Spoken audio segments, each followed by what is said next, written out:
আজ তুমি এক বাড়ির বউ, কিছুদিন যাবে একদিন তুমি ওই বাড়ির শাশুড়ি হয়ে থাকবে। আজ যখন তুমি তোমার শাশুড়ির সঙ্গে খারাপ ব্যবহার করছো, তার সঙ্গে তুমি বাজে ব্যবহার করছো, তার কথাকে তুমি সহ্য করতে পারছো না, ঠিক একদিন তুমি শাশুড়ি হবে, একদিন তুমিও ঠিক এরকম তোমার সঙ্গে হবে। তোমার বউ তোমার সঙ্গে এরকম করবে, এমনকি তোমার ছেলের বউ তোমাকে দেখতে পারবে না।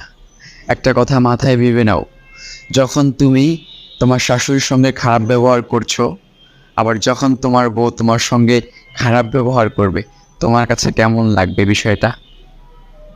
এই জন্য তুমি তোমার শাশুড়িকে সম্মান করো, ভালোবাসো। দেখবে একদিন তোমার পুত্রবধূ তোমাকে নিজের মায়ের মতো মনে করবে। আসলে হচ্ছে কি, যখন নিজের মা অনেক বকাঝকা করে, অনেক মারধর করে, সেটা কোনো সমস্যা হয় না। আর শাশুড়ি যখন একটু কিছু বলে ফেলে, তখন আমরা সেটা সহ্য করতে